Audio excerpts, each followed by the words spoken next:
Hola, ¿qué tal? ¿Cómo les va? Soy Andrés Oppenheimer. Gracias por estar con nosotros en toda América Latina y Estados Unidos. Hoy vamos a hablar sobre los disturbios raciales en Estados Unidos.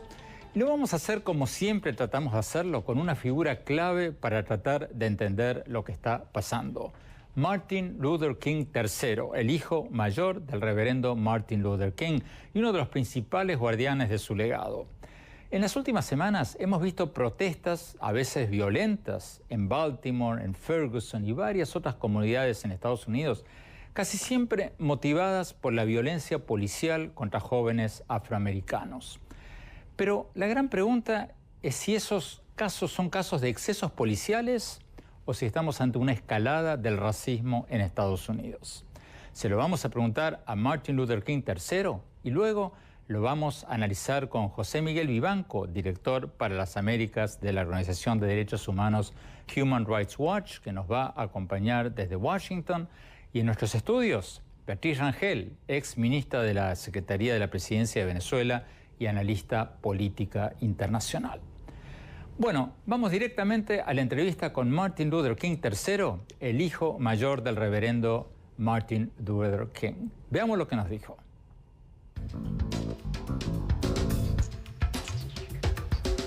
Señor King, ¿qué diría su padre, el reverendo Martin Luther King, si estuviera vivo hoy acerca de las relaciones raciales en Estados Unidos? No creo que se pueda saber exactamente qué hubiera dicho. Mi visión personal es que le hubiera parecido preocupante la situación en la que se encuentran las relaciones raciales en nuestra nación, porque la situación actual es crítica, no solamente en una comunidad, sino en varias comunidades alrededor del país, especialmente comunidades de gente de color, sea de negros, de latinos o hispanos. Creo que también le hubiera parecido preocupante la manera en que se trata a la gente que vive en situación de pobreza, incluidos los blancos que viven en situación de pobreza. Entonces, creo que la cuestión es el problema racial y también hay un problema cultural y de clases sociales. Gente está siendo maltratada por su estatus social. Creo que si mi padre estuviera vivo, las relaciones raciales serían mucho mejor. Creo que si Robert Kennedy estuviera vivo, o si cualquiera de los dos no hubieran sido asesinados, creo que nuestro país hubiera tomado una trayectoria diferente. La realidad es que una vez que fue electo el presidente Obama, los temas raciales se agravaron. Y no es porque el presidente Obama haya hecho algo para agravar la situación, sino que simplemente su presencia resultó en eso. Su presencia cada día como comandante en jefe de Estados Unidos agravó significativamente la discriminación racial de ese pequeño segmento de la población que todavía tiene conductas raciales. Los recientes disturbios en Baltimore, Ferguson, entre otros lugares, ¿qué le dicen? ¿Son señales de un aumento del racismo en Estados Unidos o son señales de un aumento de la brutalidad policial? ¿Qué indican estos disturbios? Lo que creo que nos están diciendo estos disturbios, en primer lugar, es que este tipo de comportamientos han existido desde siempre, desde hace 30 o 40 años, y se debe, en parte, a que algunos, y permítame enfatizar, algunos oficiales de la policía se comportan en comunidades de color. Entonces esto no es algo nuevo. Lo que lleva a una nueva dinámica es la tecnología. Hoy en día estas situaciones se capturan en video y se pueden ver en todas partes del mundo a través de imágenes, porque todos tienen una cámara, todos tienen un teléfono inteligente o dispositivo en donde podemos ver inmediatamente lo que está sucediendo. Ahora, cuando todos pueden ver esto, muchos se indignan, no lo pueden creer y se involucran. Entonces, no solo ves a los afroamericanos protestando, sino también a blancos, latinos y hasta en algunos casos asiáticos. Entonces ahora la gente de otras comunidades pueden ver estas imágenes, que pueden parecer injustas, están dispuestos a protestar en contra de las injusticias. Creo que ese es uno de los temas.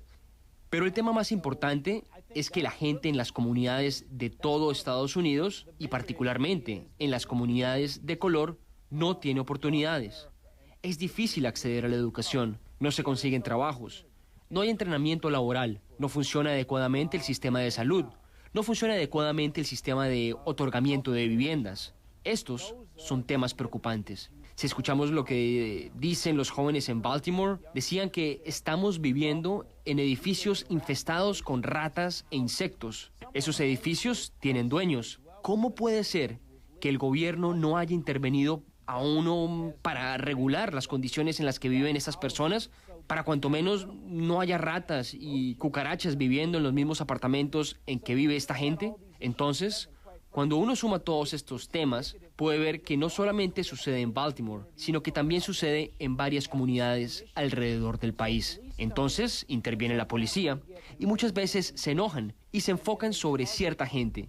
Y así estallan las cosas. Mi temor personal es que todos estos comportamientos que estamos viendo podrían escalar alrededor del país.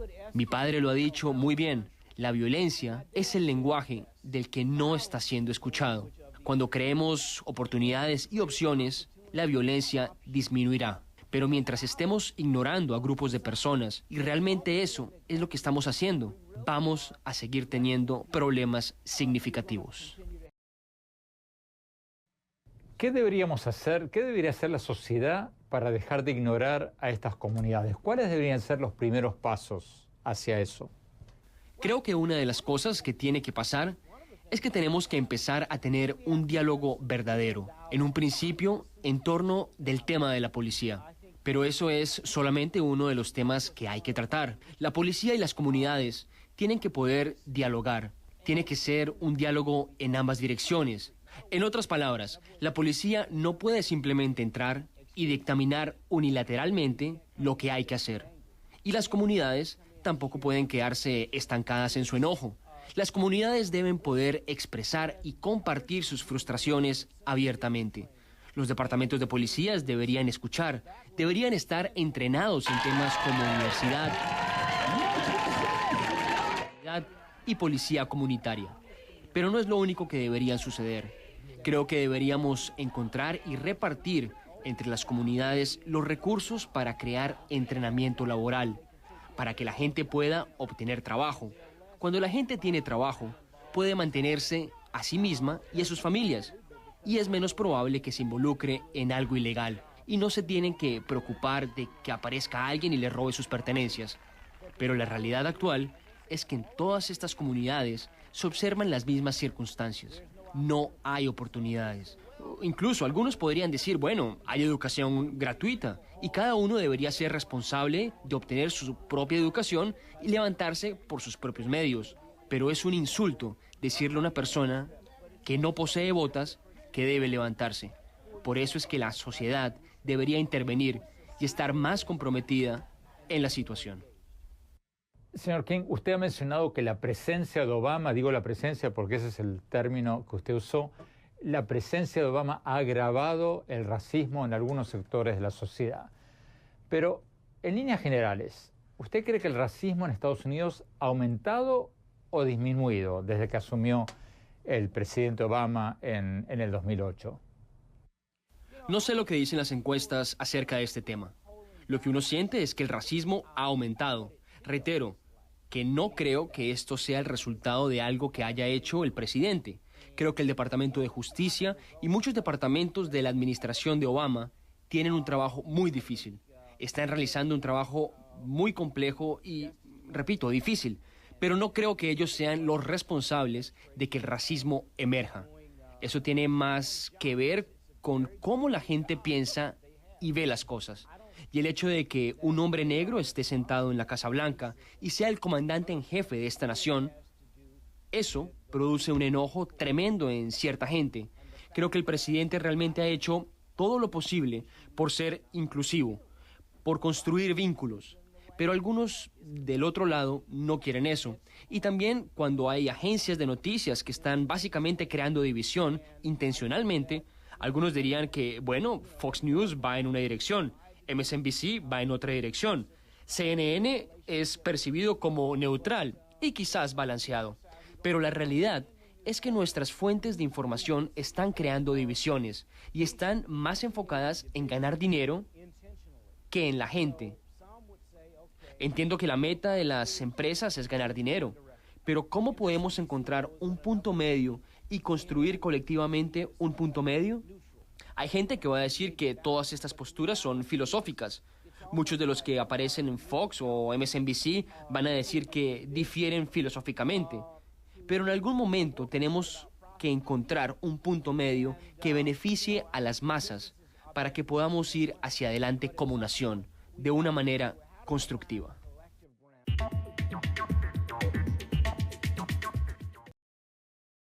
Tenemos que ir a un corte. Cuando volvamos, vamos a ver lo que nos dijo el hijo mayor del reverendo Martin Luther King sobre los disturbios raciales en Baltimore, Ferguson y varias otras comunidades. ¿Fueron síntomas de brutalidad policial o racismo? Ya volvemos.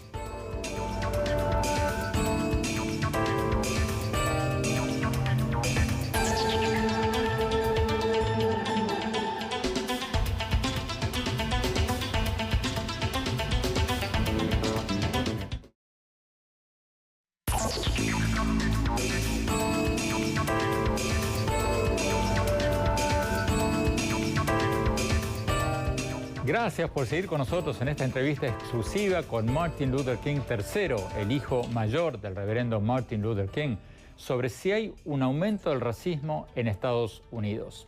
Sigamos con la entrevista, veamos.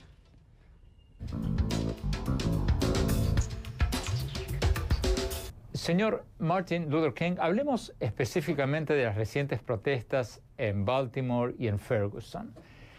¿Qué piensa de los recientes disturbios allí? Porque hay gente que dice que su padre hubiera hecho una cosa y otra gente dice que hubiera hecho otra cosa. Hay gente que dice que cita los discursos de su padre para decir que estas protestas y la violencia deberían ser apoyadas, y otros citan los discursos de su padre para decir lo contrario. ¿Qué dice usted? Well, my father would never advocate violence, never. Bueno, mi padre jamás hubiera pregonado la violencia, jamás, aunque sí tendría la sensibilidad para entender. Por eso había dicho que la violencia es el lenguaje de quienes no son escuchados. Entonces, cuando uno le da voz a la gente, cuando uno le da un lugar en la mesa a la gente, cuando uno les da dignidad, entonces la violencia posiblemente disminuirá. Pero en la medida en que se esté empujando y presionando a la gente contra la pared, entonces a veces esa gente regresa con una actitud de enojo y de hostilidad y pierden el control. Esto es lo que hemos visto con algunos individuos. Las masas de gente, y eso lo vemos todos los días, lleva adelante las protestas de manera pacífica. Lo que vimos aquí fueron unos pocos individuos, como sucede siempre, que tienen comportamientos violentos, elementos desintegrados de la comunidad. Pero nuevamente, ese es el lenguaje de quienes no son escuchados. Entonces, mi padre jamás hubiera apoyado la violencia, pero ciertamente la entendería. Él llegó a decir que Víctor Hugo decía que donde hay oscuridad ocurren crímenes. Pero el culpable no es solamente quien comete el crimen, sino también quien es responsable por la oscuridad. Esta frase revela comprensión, y lo que dice es que si alguien tiene su pie puesto sobre el cuello de otra persona y le está diciendo que se levante, ¿cómo pretende que esa persona se pueda levantar? En algún punto, la persona se va a rebelar, y de la manera más negativa. En cambio, mi padre siempre promovió la no violencia, y que con la no violencia se puede generar un cambio colectivo. Y esa táctica tendría que seguir siendo usada, y que podría ser muy efectiva. En cuanto a las protestas de Baltimore, algunos dicen que Freddie Gray, el joven de 25 años que murió después de ser arrestado, murió estando en custodias de tanto de policías blancos como negros. De hecho, 3 de los 6 policías involucrados en su arresto eran afroamericanos. ¿Usted cree que el hecho que hayan participado policías afroamericanos debería hacernos desechar la idea que fue un incidente racial ¿O no? ¿O considera que fue un hecho netamente racial o racista? Well, I think it's a matter of how we in our society see black people, particularly young black men. Bueno, creo que es una cuestión de cómo nosotros como sociedad percibimos a los negros, particularmente a los jóvenes afroamericanos. Nuestra sociedad y la policía en general, no todos, pero la policía en general, piensan que la vida de una persona de color no tiene valor. Creo que los policías viven constantemente bajo un gran nivel de presión, todo el tiempo. Es como que vivieran en un ambiente donde están en combate las 24 horas del día, los 7 días de la semana. Por eso es difícil lograr que practiquen la civilidad cuando están expuestos a una realidad de combate constante. Creo que algo que podría ayudar sería un sistema de mayor rotación de los oficiales de policía, que entren y salgan de las calles para que la gente no esté en situaciones de combate todo el tiempo. De esta manera, el oficial se encontraría en situación de combate algunas veces y luego rotaría por otras áreas. Esta rotación quizás podría mejorar en parte el comportamiento de los policías. Pero como he dicho antes, es una situación muy compleja. Pero creo que, en general, los departamentos de policía, o muchos de ellos, no valoran la vida de los jóvenes afroamericanos. Cuando logremos cambiar ese paradigma y valoremos todas las vidas de todos los seres humanos por igual, creo que recién en ese momento podremos comenzar a solucionar ese problema específico.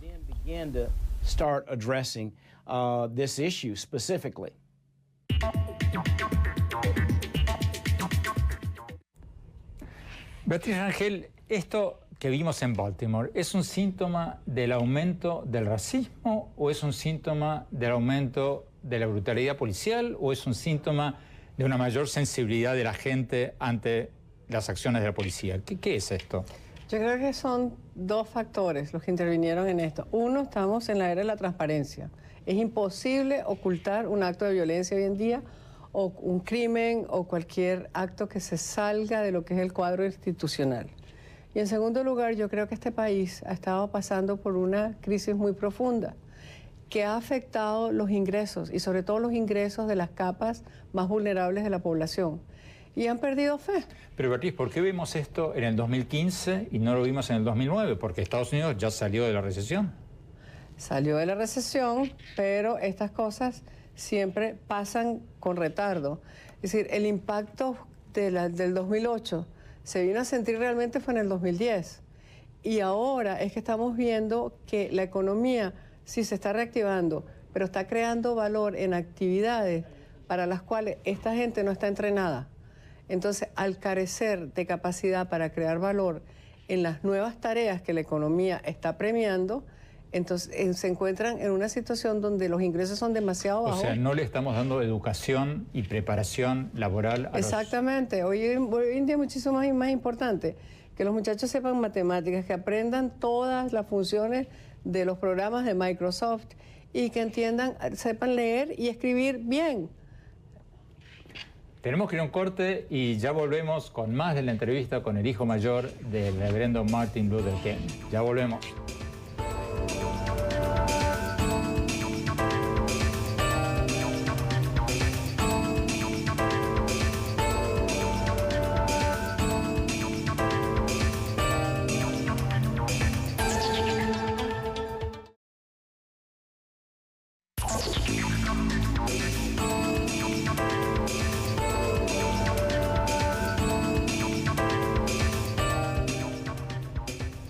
Gracias por seguir con nosotros en esta entrevista con Martin Luther King III, el hijo mayor del reverendo Martin Luther King, sobre si hay un aumento del racismo en Estados Unidos. Sigamos con la entrevista, veamos.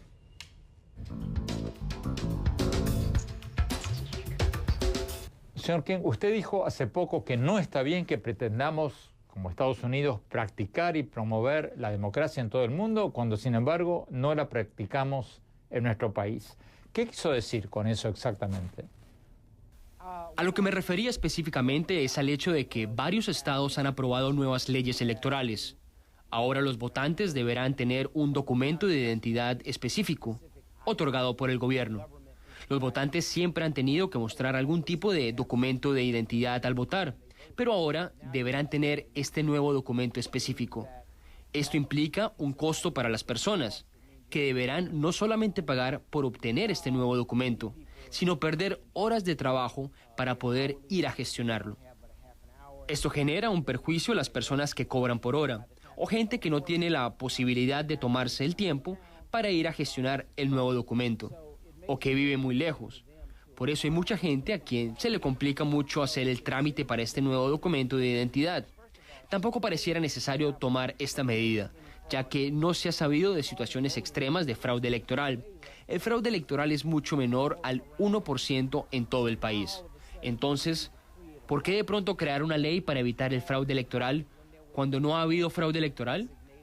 Entonces, parecería que estas leyes están siendo creadas para evitar que los afroamericanos, los estudiantes, las personas mayores puedan votar. Por eso digo que hablamos acerca de la democracia al resto del mundo, pero internamente tomamos medidas que suprimen la democracia.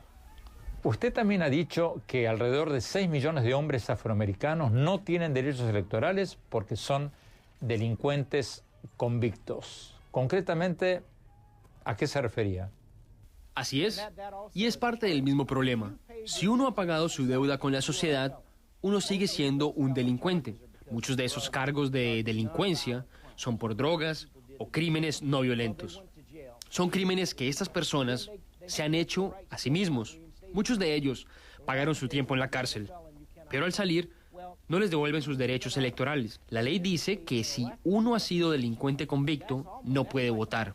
Pero si esa persona no puede participar de la elección, es como pagar impuestos sin tener derecho al voto, porque esas personas deben pagar sus impuestos. Entonces, una vez que pagan su deuda a la sociedad, sus derechos electorales deberían ser restituidos.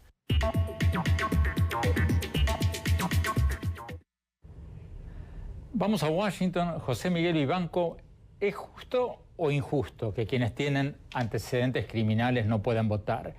¿Es discriminación contra estos millones de afroamericanos o no? Es una discriminación, Andrés, de hecho, de facto, porque la gran mayoría de la población carcelaria está constituida por minorías y en particular por la población afroamericana. Todos los estudios demuestran que las probabilidades que una persona blanca termine en prisión son infinitamente inferiores a las posibilidades de que un afroamericano termine en prisión, procesado muchas veces sin las garantías y el derecho al que todo ciudadano tiene en materia de debido proceso, derecho a la defensa.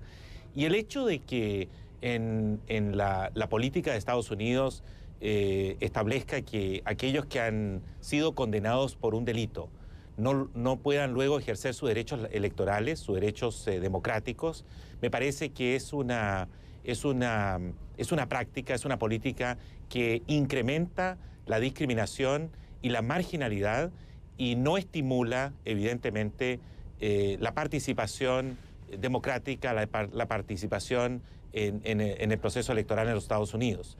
Creo también que el punto que el hijo de Luther King menciona, en el sentido de que se exigen credenciales, incluso una identificación con fotografía para poder votar, dado el hecho de que todos los estudios revelan que el fraude electoral en los Estados Unidos es prácticamente inexistente y cuando ocurre es absolutamente mínimo, que no tiene incidencia alguna en el resultado final de la votación, también dificulta y desincentiva la participación de los sectores afroamericanos en el proceso electoral, teniendo en cuenta que la gran mayoría, por lo demás, de ellos votan en favor del Partido Demócrata. Esta es una iniciativa que ha sido reiterada y sistemáticamente promovida por los republicanos.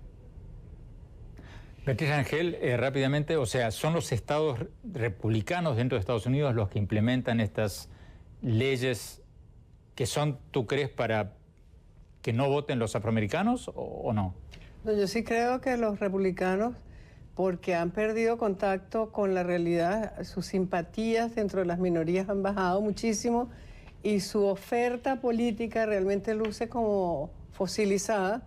Están tomando medidas de carácter institucional para garantizarse una especie de mercado cautivo de votantes que les permita imponerse, sobre todo en las elecciones locales de gobernadores, para el Congreso, etcétera. Vamos a ver qué pasa con la presidencia, pero yo sí creo que es un movimiento clarísimo del Partido Republicano. Sigamos con la entrevista. Veamos.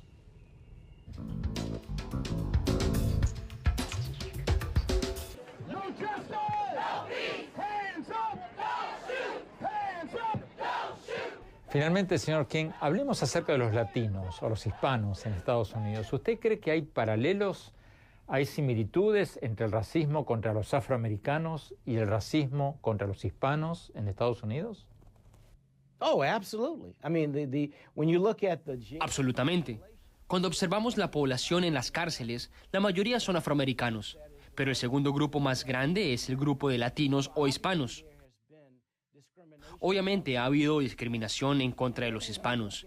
También cuando observamos las leyes inmigratorias, algunas son leyes insensibles, como las que fuerzan a que las familias tengan que dividirse, que niños deban retornar a sus circunstancias completamente desfavorables. Debemos tratar las leyes inmigratorias de una manera más humana y sensible.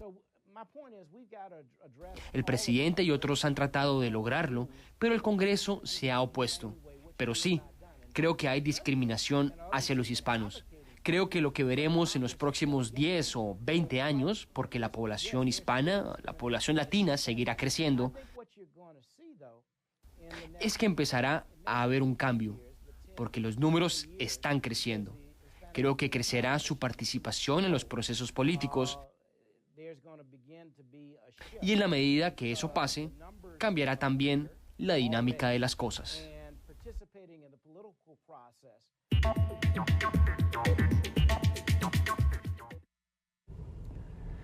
Vamos a Washington. José Miguel Vivanco de Human Rights Watch. ¿Cuán serio es el problema de racismo contra los hispanos en Estados Unidos? Porque uno podría plantearse si realmente existe, si realmente es serio, ¿por qué no estamos viendo manifestaciones de los hispanos como estamos viendo manifestaciones de los afroamericanos? ¿Qué dices tú? Un factor que influye muchísimo en la actitud de los hispanos es el que es un movimiento de inmigrantes mucho más nuevo, mucho más reciente en su gran mayoría. Son muchos millones hoy día en los Estados Unidos, pero de esos hay a lo menos 11 millones que están en una situación de ilegalidad sin documentos. Y eso creo que en buena medida les limita en su capacidad de movilización, aunque en todo caso los jóvenes, los que han nacido en este país y son hijos de hispanos, incluso indocumentados, han tenido la capacidad y la energía y el valor, el coraje de promover su causa.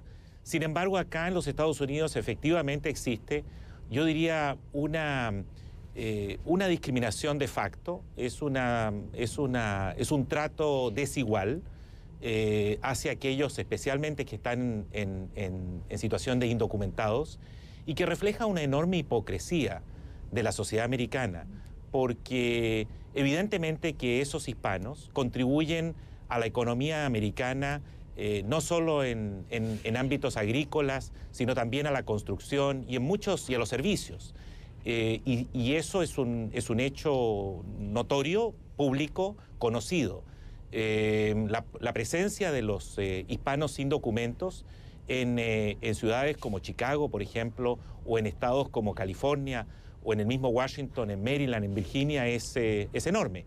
Y sin embargo, creo que en esto el establecimiento político prefiere, especialmente, nuevamente, el Partido Republicano, mantenerlos en esa situación de desigualdad, en esa situación de precariedad, porque no están dispuestos a avanzar con una legislación que permita regularizar la situación en la que se encuentran. Beatriz Rangel, no tenemos ningún representante del Partido Republicano hoy. Si estuviera aquí algún, por ejemplo, defensor de Jeb Bush, diría que no todos los republicanos, que algunos quieren resolver el tema de los indocumentados, etcétera, etcétera. No, yo entiendo que el Partido Republicano tiene un apego muy fuerte hacia eso que se llama el Estado de Derecho. Entonces dicen, si tú vienes a nuestro país, tienes que seguir las leyes, las tienes que obedecer, y si no, no debes estar aquí. Y yo creo que eso es muy importante. Eso es precisamente lo que no tienen los latinoamericanos, que no les importa el Estado de Derecho y por eso tienen esos países desastrosos. Bueno, no generalicemos. Bueno, la mayoría, casi todos. Unos tienen más, otros tienen menos. Vamos a decir, Chile, por ejemplo, es la perla en el continente, pero no hay no otros países, bueno, Uruguay, Costa Rica, que le dan importancia al tema del Estado de Derecho. Así los partidos republicanos le dan importancia y por eso esa posición. Pero más allá de eso, yo creo que lo que estamos viendo no es racismo, sino lo que estamos viendo es segregación. Segregación hacia una minoría que son distintas. Porque, por ejemplo, el musical Annie, la niñita es pelirroja, porque en ese momento en que lo hacen, a quien segregaban era a los irlandeses y la mayoría eran pelirrojos. Y por eso hacen a la protagonista pelirroja para darle un mensaje al país de que es importante aceptarlo. Es lo mismo que está pasando. Ahora, estos no son pelirrojos, estos son además que tienen la piel distinta, pero son gente que son unas minorías pobres. Porque lo que yo sí creo es que no hay una comprensión importante del problema de la pobreza. Y se están creando condiciones para que eso se perpetúe. Y hay una segregación hacia las personas que no tienen dinero. Andrés, ¿me permites hacer Tenemos que ir a un corte. Sí, adelante, José Miguel. Mira, adelante.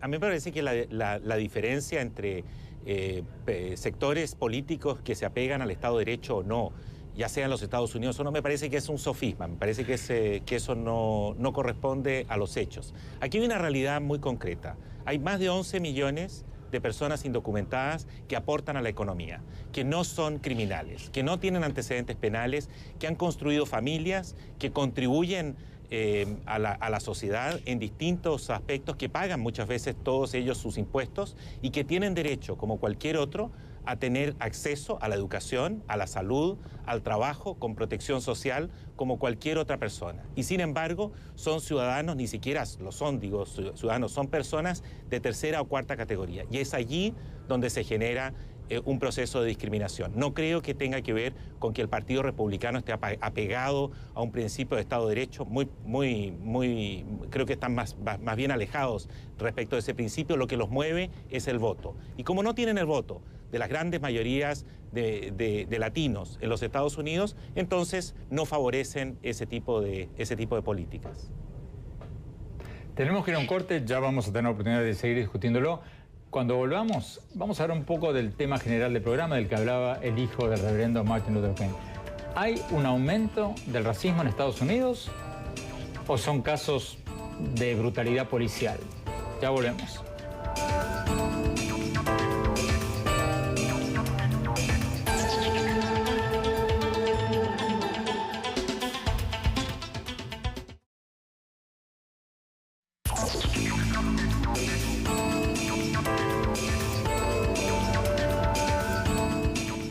Gracias por seguir con nosotros en esta entrevista exclusiva con Martin Luther King III, el hijo mayor del reverendo Martin Luther King, sobre si hay un aumento del racismo en Estados Unidos. José Miguel Vivanco, en Washington, la pregunta que le hacíamos al principio del programa, tú no estabas en ese momento, al señor Martin Luther King III, ¿tú crees que hay un problema de aumento del racismo en Estados Unidos en este momento, o lo que estamos viendo es un aumento de la brutalidad policial, que es un fenómeno diferente?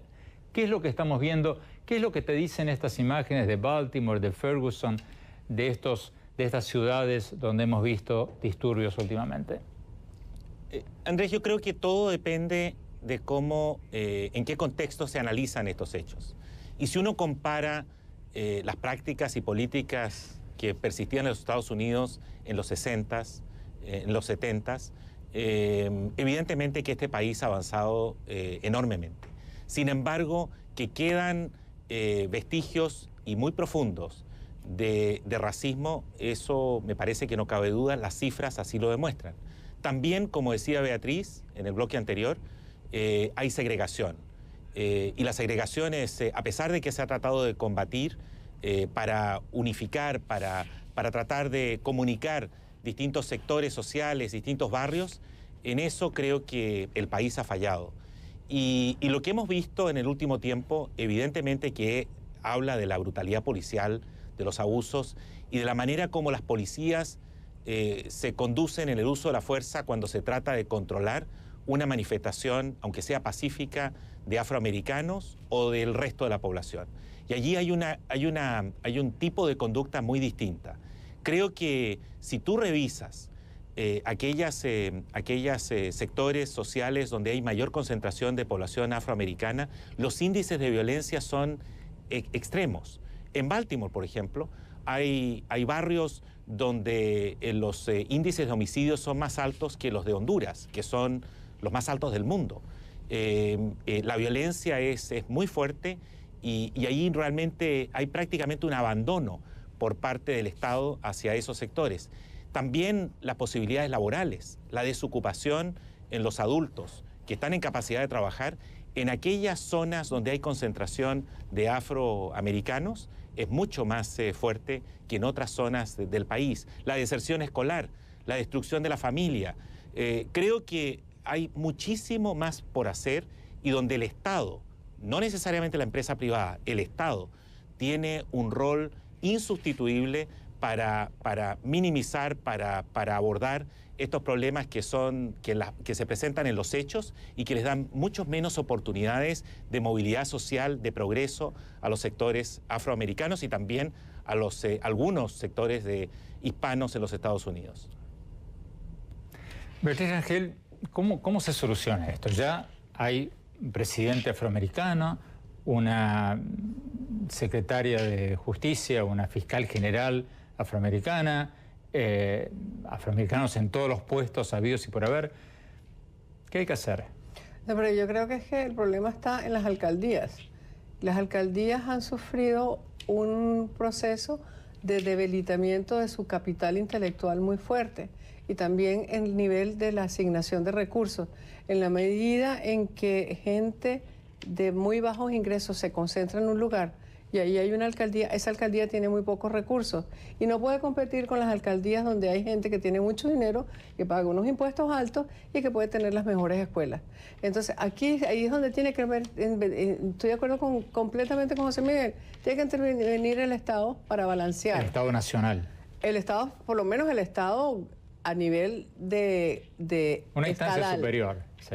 A nivel estadal, yo no sé si el federal, pero el estadal definitivamente tiene que intervenir.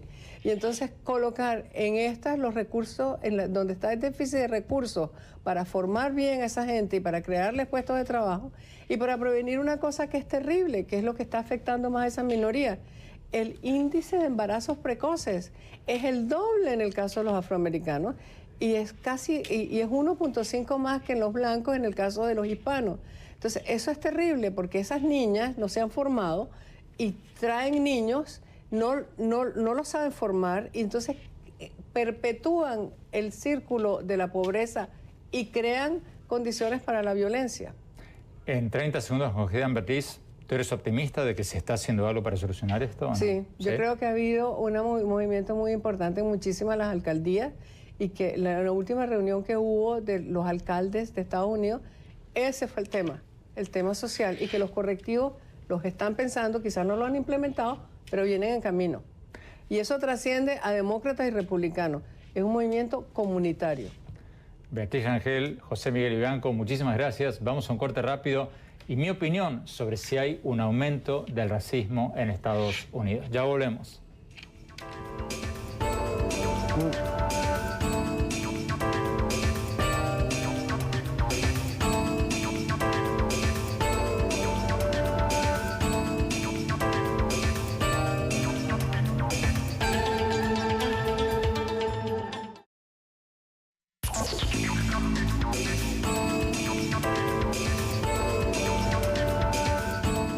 Muchas gracias por habernos acompañado y no se olviden de seguirnos en nuestro Twitter, @OppenheimerA, y en nuestro Facebook y también en nuestra página web, andresoppenheimer.com. Ahí pueden ver varios de nuestros últimos programas gratuitamente. Bueno, mi opinión sobre si hay un aumento del racismo en Estados Unidos y la entrevista que le hicimos hoy a Martin Luther King III, el hijo mayor del reverendo Martin Luther King. Me pareció muy atinado casi todo lo que dijo, especialmente cuando recalcó que siempre ha habido racismo en Estados Unidos y en todas partes, pero que hoy la tecnología, CNN, las redes sociales, está mostrando en vivo e indirecto casos de abusos policiales que se transmiten como un reguero de pólvora y que provocan la indignación de muchos que se sienten maltratados. Y también creo que es cierto lo que dijo, de que la elección del presidente Obama enfureció a muchos racistas que, claro, no se presentan abiertamente como tales, pero que en el fondo nunca toleraron que Estados Unidos tenga un presidente negro, un comandante de las Fuerzas Armadas negro. Aunque Obama no hizo nada para encender las tensiones raciales, al contrario, como dijo Martin Luther King III en el programa de hoy, su mera presencia en la Casa Blanca hizo que muchos racistas encubiertos se enfurecieran aún más de lo que estaban.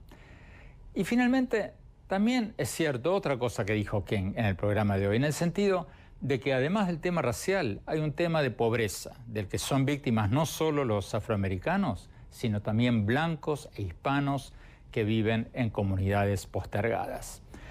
No hay duda que los países que más han reducido la pobreza lo hicieron desde que adoptaron políticas de mercado, como lo vimos más recientemente en China y en India. Pero también es cierto que el Estado, incluyendo en Estados Unidos, tiene que ayudar a los menos privilegiados para darles la oportunidad de salir adelante. Habiendo dicho todo esto, hay que reconocer y admirar la capacidad de Estados Unidos de renovarse y reinventarse constantemente. Hay que acordarse que hace apenas 60 años los negros en este país no podían por ley sentarse en la parte de adelante de los buses. Hoy día Estados Unidos tiene un presidente negro, una fiscal general de la nación negra, varios de los principales miembros del gabinete afroamericanos. Ojalá este proceso de reinvención constante, ese dinamismo de la sociedad norteamericana, no se haya agotado en el tema racial con la elección de Obama, porque todavía hay mucho, pero mucho por hacer.